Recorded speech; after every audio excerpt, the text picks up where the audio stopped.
Welcome back to the Football Terrace. Get the like button, hit. Make sure you're subscribing. Big points dropped. A stinky performance, really, by Manchester City. Very, very poor indeed. Southampton no longer will be joint worst Premier League team of all time, picking up them points. But let me know if you guys can hear me. I had a few little problems there with the sound. I just want to make sure that everything is coming through to you guys. Okay, let us know where you are watching from. And as you can see, a lot of people here laughing at Manchester City. And we get why. We understand why people are going to have a little bit of a laugh at Manchester City's expense. As this says here, come on Chelsea tomorrow. And a massive opportunity for Chelsea.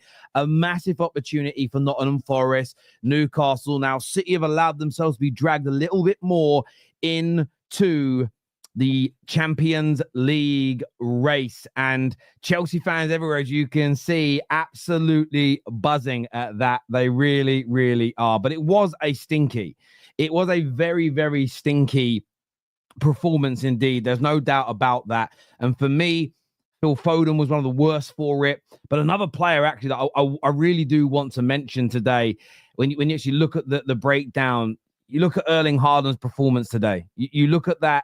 You think about it, just 17 touches. A lot of them were like nothing headers, no shots on target in the entire game. Obviously not scoring a goal. Only actually created one shot for him. All the ball that Manchester City had, only one shot in the entirety of that game for Erling Haaland is nowhere near the standard. Really nowhere near the standard. Yes, it says a couple of key passes, but there wasn't too much going on there when you really break that down. And also, another player today that I thought just had an absolute horrid game was Phil Foden. And you can see that here again. One key pass in the match. Loads of accurate passes. Yes, loads of touches. 58 of them in the game. But only 2 shots on goal. Only one key pass. And that was from a mishit shot when it fell to Bernardo Silva, whose shot was blocked. A horrible performance from him as well. And I think Manchester... I do think that Manchester City fans will be very, very disappointed with what they have seen, there. And yeah, you are right. 7 minutes of time added on was genuinely crazy. It was genuinely crazy. Obviously, you guys can see we're using a bit of a new overlay today, just getting a little bit used to it. So sorry if I'm kind of not quite focused on what we're doing here. But yeah, it was 7. I didn't even know where 7 minutes came from. Hamza better be on. Well, KJ shared the link. Hakeem, KJ has shared the link. Don is here, says go third with a W tomorrow. And that's what Chelsea fans will be looking at here. They'll be looking at a third place. So will Newcastle as well. We're going to be live for that, doing a full watch along for the game. And I'm very, very excited about that match tomorrow. I think it's going to be an excellent one. It really is. But Phil Foden today, stinker. Haaland today, stinker. The overarching team, I don't think there's very many players that can come out of that with, smelling of roses. When you actually go through it and when you actually break it down and you're objective, it was just a really, really poor day. Kevin De Bruyne, a little bit better. He played the full 90 minutes. I mean, I don't know how he gets an 8.1 rating. For me, that is crazy that he gets an 8.1 rating. He had 5 shots, though. Poor. 4 key passes, fair enough. But look at that. 18 crosses made, only 6 of them were accurate. He was really, really off today. 100 touches in the game as well. So much of the ball, but just nowhere near the level that we're used to seeing. And for me, if I'm going to be honest with you, I sort of looked at what I kind of looked at the way City were playing football today, and it was poor. It was really, really poor the way that they were playing football. Slow, robotic, lethargic. A really, really poor day. There is no doubt about it. A terribly poor day from Manchester City. And I think that one thing Pep Guardiola has got to look at this summer is a revamp on how they play football. And I don't mean a complete abandonment of his philosophy. It was better when Doku came on. I mean, the fact that he only gave Mamouche 6 minutes plus injury time is an abomination, because they came on and they wanted to beat a man. Foden was trying but couldn't do it. But they were static, slow, boring. Doku and Savio and Mamouche came on. There was a little bit of impetus in the game. They'd beat a man, and it was much, much better. There's no doubt about it. But overall, a shockingly poor day. And I feel that, as I said, Pep's got to look at the way they're playing football next year, or buy players in the summer that are going to take more risks. Maybe that's why they want Gibbs White. You watch him play, he'll take a risk. You watch him play, at the risk of losing the ball, he'll take a man on. Now, what you also need is someone to deliver. Unlike Phil Foden today, who had a catastrophic stinker. He really, really did. They need to take more risks. The football is boring. And I don't care who they sign. If they're too risk averse next season, if they're too slow and they're too boring on the ball, too slow and robotic, they're not going to win the Premier League next year either. We have a super chat here. Thank you very, very much. And I'm loving this new overlay. It looks banging. It says City not safe. BFC, Brentford FC and Fulham FC both fighting for Europe. No, City aren't guaranteed anything. City are not guaranteed anything. And what we can do is put the league table up on the screen in just a second. I'll make sure I do this right. So we can get the league table up on here in just a second. Let's just scrape through this and we can see. There we go. We'll pause it on there so you can see there we go. You can see the league table. And we'll wait for it to come up in big again. But you can see that Man City they're third on 65 points, as you can see now on the screen. But Newcastle or Chelsea could push them down. Forest get that win against Leicester. They're only going to be a point behind them. Aston Villa get their win. They're 2 points behind them. City have got no room for error. And in fairness, they're the ones we should expect the most from. Best manager in the world.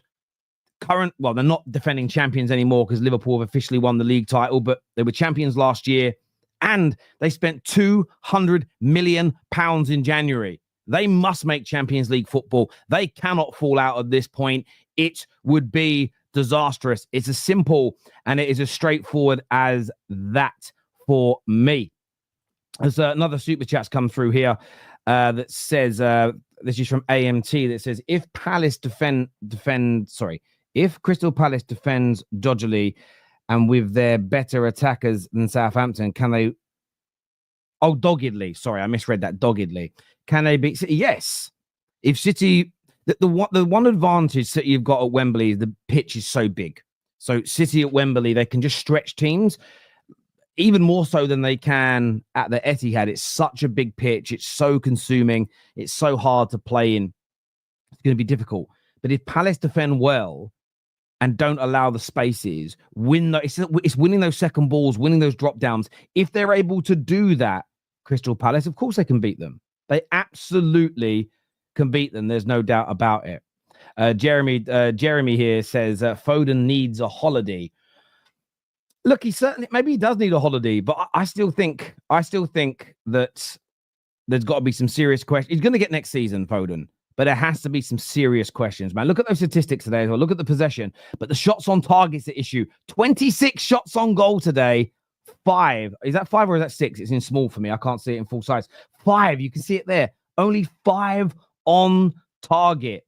Horrendous. It really, really was horrendous from Manchester City today. King Truth here says City was overconfident. Maybe. This is a funny comment. Phil Terry, he couldn't skip that Dross game. I actually enjoy these games. I enjoy these games in the sense of you have to watch these. It gives you a better understanding of football teams. I see too many people criticize or praise teams, and you're like, yeah, you ain't been watching them for the past 2 or 3 months. So you have to watch all these games to make it make sense.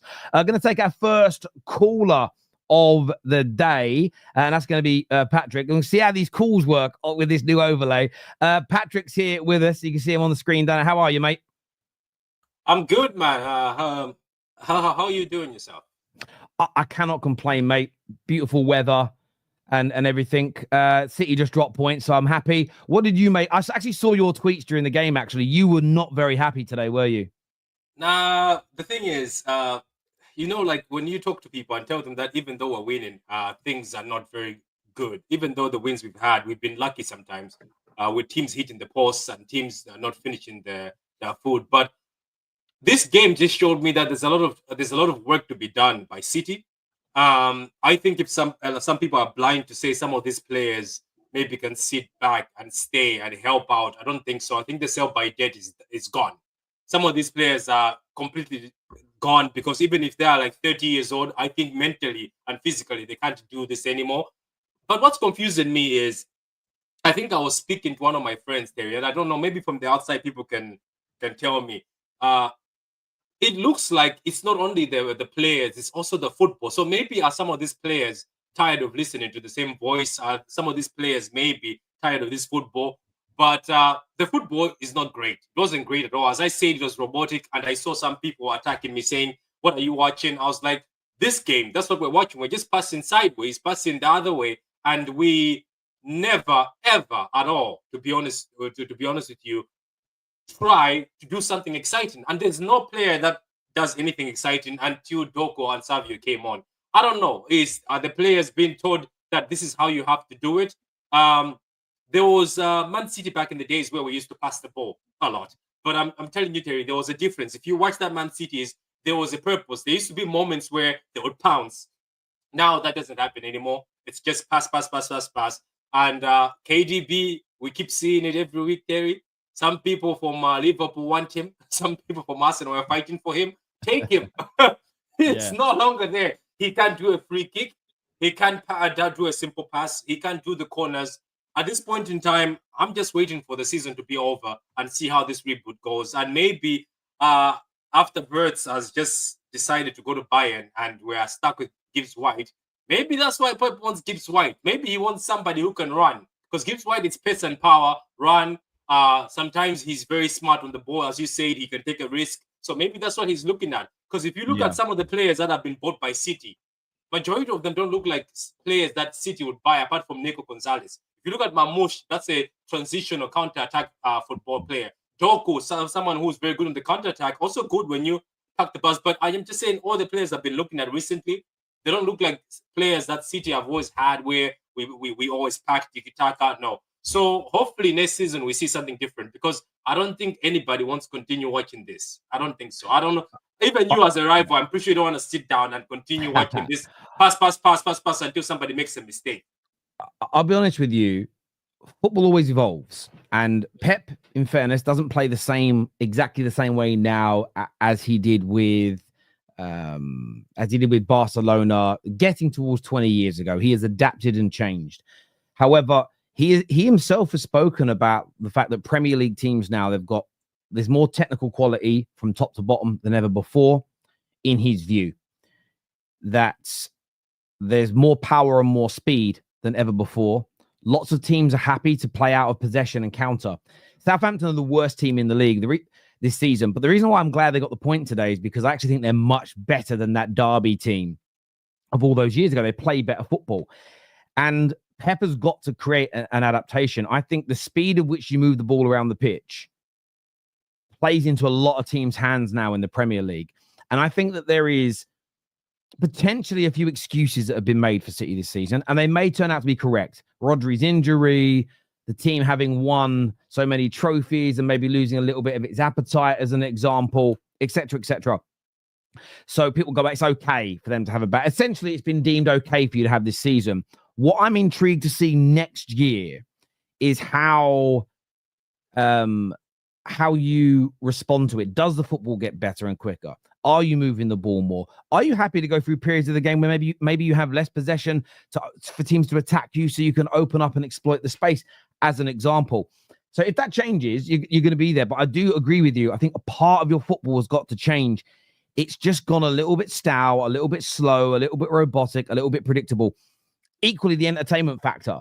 We're all loving the way the Barcelonas and the PSGs, the Inter Milans even are playing. It looks great. It looks great. And people want that as well. So yeah, look, I think there's that. Plus, there's a comment here that makes a lot of sense. There's Dorgu is bang average. I do think as well you need to improve on a lot of these players, and either they need to step up massively with more output next year, or you just need to buy better. You know. No, I think like on Doku and Savio, I think I have been saying this whole season. On Doku and Savio, I think they would have worked if we had. That's another thing I wanted to say. We need to get back. I'm telling you this, Terry, and some City fans have been arguing with me. We need to get back to fullbacks who are actual fullbacks. This thing of a centre back as a fullback, it it's a bit stale. You know what I mean? It worked at the treble season, and then Arteta copied it, and it looked good when you're defending, but it offers nothing in attack. It offers nothing to support the wingers. You know what I mean? They're always at the back. The wingers, there's nobody who's doing the overruns. Nobody's like going there to overload with them. Like this City team, what they've started doing now is because they're so scared to be countered, they are overloading the middle. They're thinking that, oh, we overload the middle, it's better. And then we don't even go and help somebody. You know, back in the days where KDP could be at the right-hand side with Sane, or with Raheem, and then David Silva would be with Sane, you know what I mean, doing those 1-2s. You don't see that anymore at City because you know why? We are scared of counters. We are scared that if teams just hit us on the counter, we're in trouble. And that's no longer, and it's no longer attractive because even if Doku and Savio dribble, right?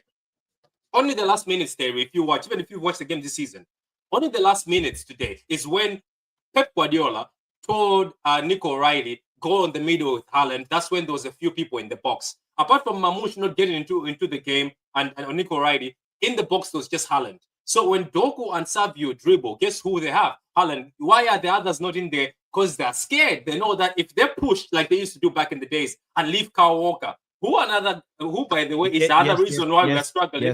We used to leave Kyle Walker to catch the counters. We don't have Kyle Walker anymore. They are scared that we'll get countered. So Pep is not letting them, I think, in the box. It's only last minute you saw Mamouche and the other guys getting in the box.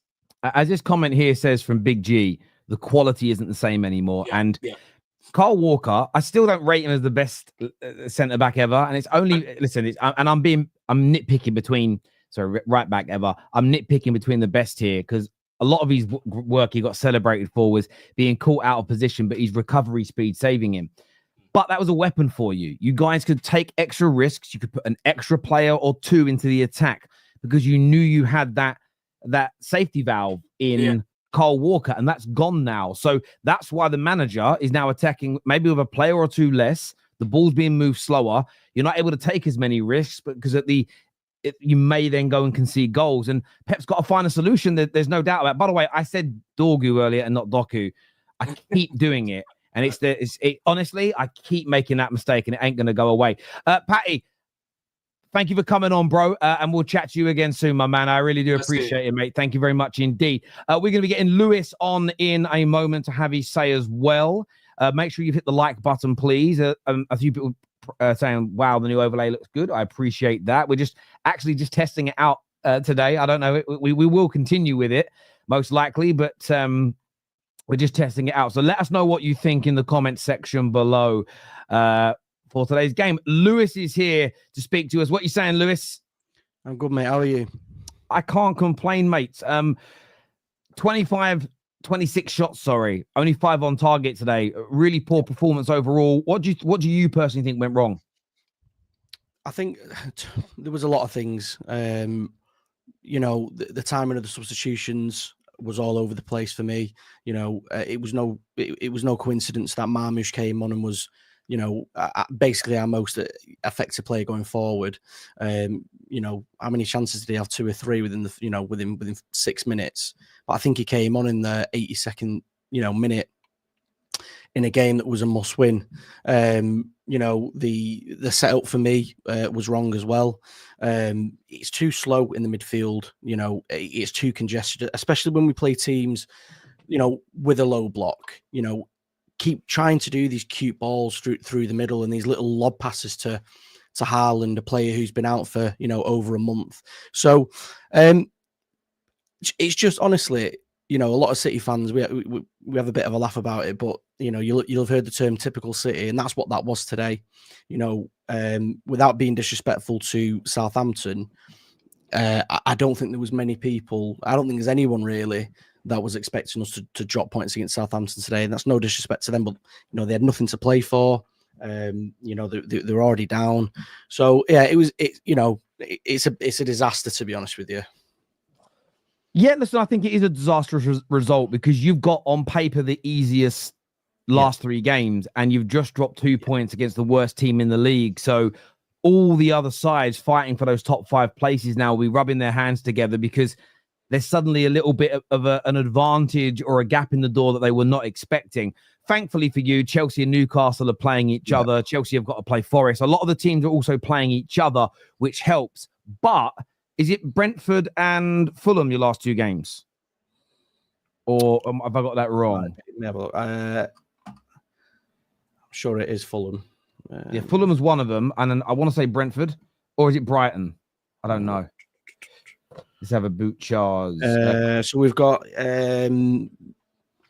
Bournemouth at home. And then, it's Fulham. Yeah, sorry, Bournemouth. I knew it was a team beginning with B. Again, difficult games. There is there's no foregone conclusion when it comes to those matches now for City. And I think to go on the run you had where you won 4 on the bounce in the Premier League, if you were to throw it away now, it's already been a bad season by your standards. It could be very, very problematic. I wanted to ask you about Phil Foden today, mate, because it was another one of those games where he had a lot of the ball, he had opportunities to do something, but there was very little from him today. What's your view on his season overall, and how are you going to get the best out of him next year? I think, I've said it on my own streams previously, but something's obviously happened outside of outside of football. There was the illness that he had that, again, didn't really know too much about. Apparently it was a virus, but it was all kept under wraps. I think there was more going on. At the end of the day, it's private life, fair enough. But for me, I didn't want to see him play again this season, to be honest with you. I probably would have chucked him in for the Club World Cup because his head's not there. It's somewhere else. You can tell the way he's playing. He's not playing with the same intensity. He's not enjoying it. I think that's the main thing. For someone who's watched him, from being a boy coming up, he always enjoyed his football, playing with a smile on his face, but he's not been there. And I know it's cliche to say that, playing with a smile and all that, but it's true. He's just one of those players. He's a boyhood, he's a boyhood fan of the club, gone up through the academy, but he's just not enjoying his football at the minute, and it's not clicking. And for me, he went through that period where we just kept chucking him into games.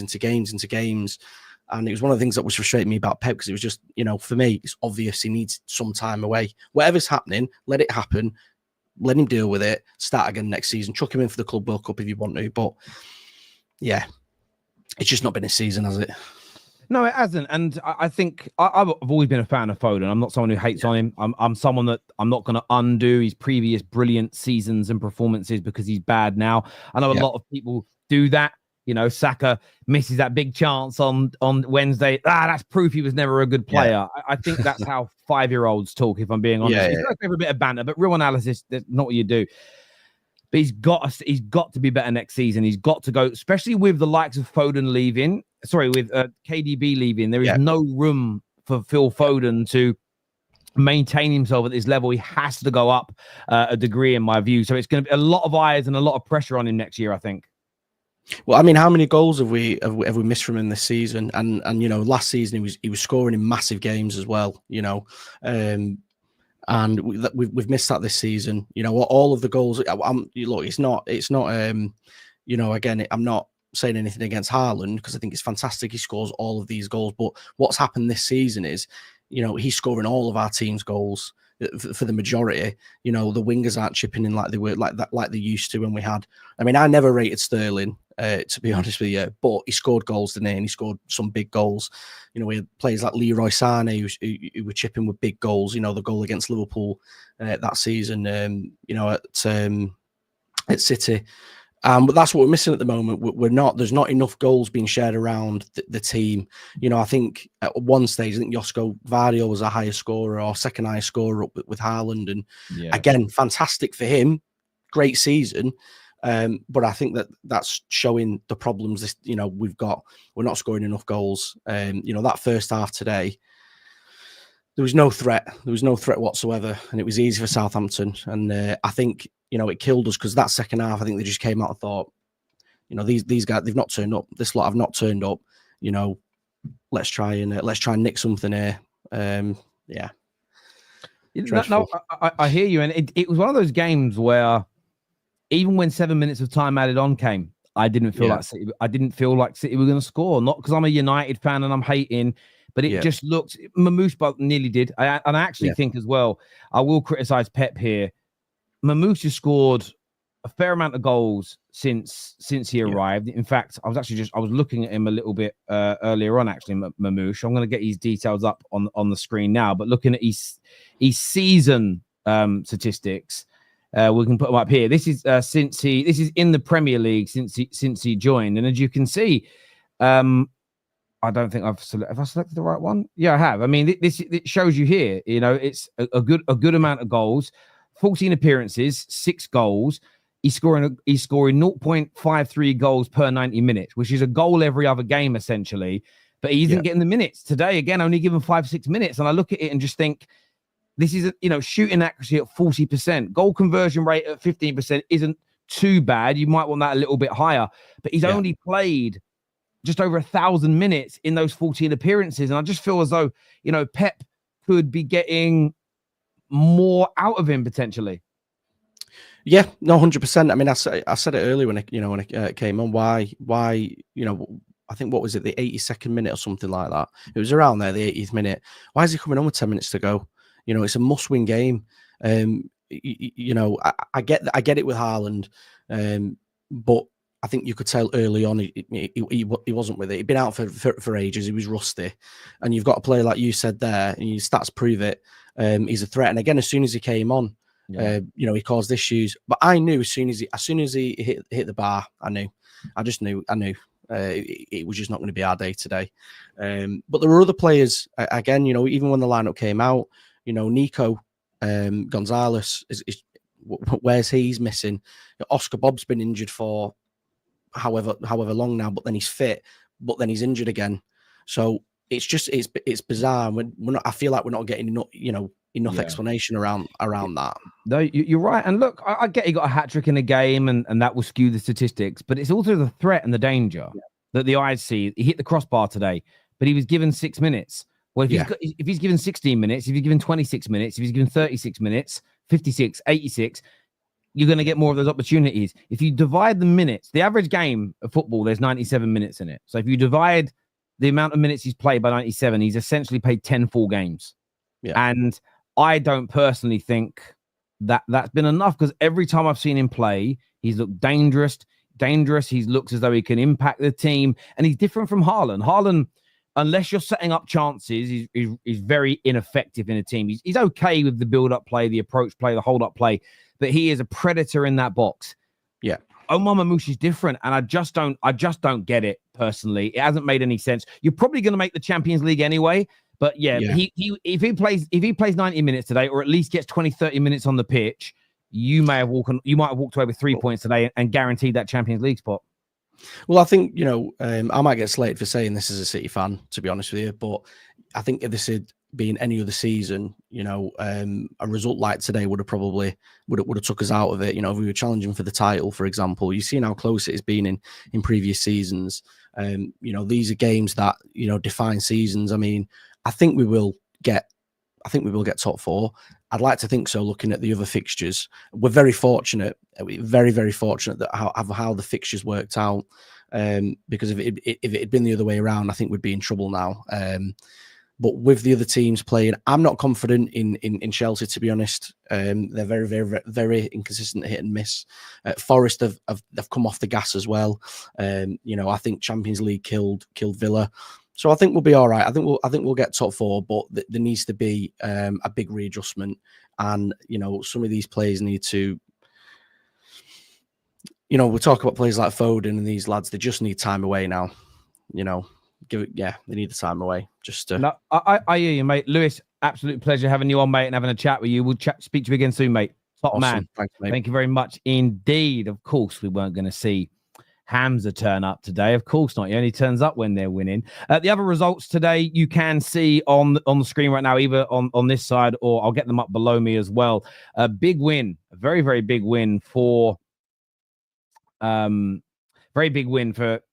after going 1-0 down, 3-1 away against Fulham. Brentford with a win away at Ipswich. keeps them in the hunt. You know, it keeps them in the hunt. Brighton with a very strong 2-0 away win at Wolves. Bournemouth and Aston Villa kick off literally in about a minute's time as well. Newcastle, Chelsea kicking off tomorrow.